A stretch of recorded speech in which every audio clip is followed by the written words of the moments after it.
आप सुन लो ना। आप क्या उम्मीद करते हो आप गलती करो मैं आपको गलती पे चुप रहूं? नहीं, मेरा वोट का रिश्ता नहीं आपसे। मैंने 16 महीने जेल काटे समाज के लिए। एक लाठी लगती है ना आदमी पतंग बन जाता है किसी दूसरे के लिए। मैंने 16 महीने जेल काटी 10/6 कोठरी में। ठीक है, जब दिल्ली में गुरुगढ़ टूटा तो 66 दिन तक जेल में रहा मैं।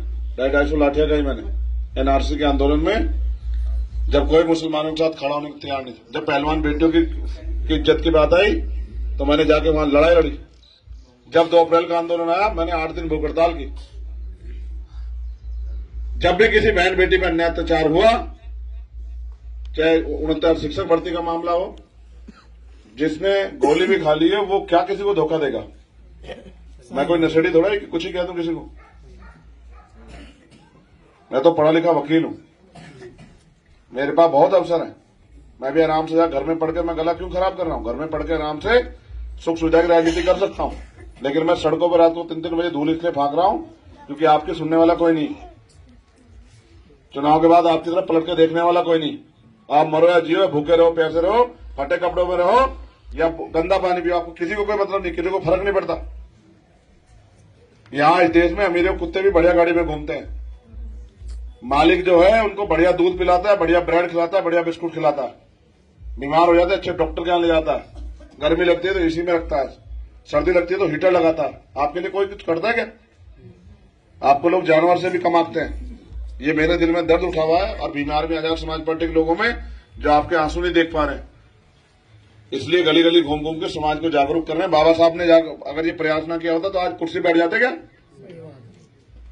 ये कुर्सी ऐसे थोड़ा ही मिल गई, ये कपड़े पहनने का अधिकार ऐसे थोड़ा ही मिल गया।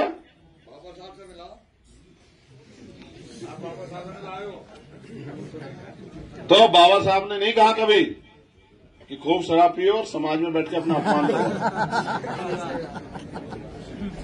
ना सदगुरु रविदास जी महाराज ने कहा, ना भगवान बुद्ध ने कहा, ना नानक ने कहा, ना रविदास ने कहा, ना कबीर ने कहा, किसने नहीं कहा। लेकिन हमारे लोगों ने कुछ चीजें ऐसी सीख ली है जिनकी वजह से उनको नुकसान होता है। ये बीमार भी करेगी, ये आर्थिक नुकसान भी पहुंचाएगी, सामाजिक नुकसान भी पहुंचाएगी। और मेरा काम है गलत को गलत और सही को सही कहना, समाज को समझाना। आप तो बड़े हो, आपको मुझे समझाना चाहिए कि भाई ये गलती है, इसको ठीक करो। लेकिन अगर मुझे आपको कहना पड़ रहा है आपकी औलाद को, तो आपको समझना चाहिए कि आप अच्छा काम नहीं कर रहे। ठीक है, वोट 19 तारीख खत्म हो जाएगी। मुझे 20 तारीख को भी इस लड़ाई को लड़ना है। मैं घर में नहीं बैठ सकता क्योंकि मेरी माँ बहनों को मेरी जरूरत है। मेरे छोटे भाइयों को मूछे रखने पे हत्या होती नहीं होती? बताओ, होती है नहीं होती है? मटकी छूने पे हत्या होती है नहीं होती है? घोड़ी पे बैठने पे अपमान होता नहीं? कौन जाता है मेरे अलावा? बताओ, जाता है कोई? तो फिर मुझे अपना काम करना है और इसके लिए मुझे तनख्वाह मिलती है मुकदमों के रूप में। जितनी मेरी उम्र नहीं, इससे ज्यादा मुकदमे मेरे ऊपर। 39 मुकदमे मेरे ऊपर, सारे समाज के, एक भी मेरा अपना नहीं है कि मैंने किसी को बेकह दिया। समाज की लड़ाई आसान थोड़ी लड़ना। समाज की लड़ाई लड़ने जाता है कोई भी कुछ ही कह देता है, लेकिन हमारे महापुरुष नहीं घबराए, महापुरुष नहीं डरे तो हम क्यों डरे? सही बात। जब हमारे महापुरुषों ने अपने बच्चों को कुर्बानियां दी है और समाज के लिए कुछ कहा तो हम भी करेंगे। ठीक है, आपने मुझे बुलाया, भाई आपसे भी कह रहा हूं, मुस्लिम समाज के लोगों को मदद कराओगे नहीं कराओगे?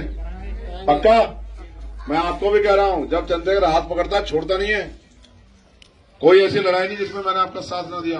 और ईमानदार से कह रहा हूं, जब तक जीऊंगा आप मुझे वोट से मेरा रिश्ता नहीं, आप साथ दो ना दो, लेकिन अगर आपके साथ कोई अन्याय होगा तो याद रखना चंद्रशेखर बीच में खड़ा है, उन ताकतवर डोकर आपको याद रखना। ठीक है, मैं वो नेता नहीं जो वोट की राजनीति के उसमें हूं। हम तो व्यवस्था परिवर्तन की लड़ाई लड़ रहे हैं कि देश में जाति के आधार पर जो शोषण होता है गरीबों के साथ बंद हो, धर्म के आधार पर जो शोषण होता है वो बंद, और जो आर्थिक आधार पर शोषण हो रहा है कि एक आदमी पे इतनी संपत्ति है कि उस पर रखने की जगह नहीं और एक आदमी पे खाने को रोटी नहीं, है गैर बराबरी खत्म हो। जब देश आजाद हो धनदर्ती राजपाट नहीं बटा, पैसे वाले लोग पैसे वाले रहे, गरीब गरीब रहा। तो अभी तक शुरू भी नहीं हुआ, अभी तक संविधान खत्म करने के लिए पीछे पड़ गए लोग। तो अभी हमें बहुत कुछ करना है, हम लड़ते रहेंगे। आपने मुझे बुलाया, धन्यवाद। फिर कभी मुलाकात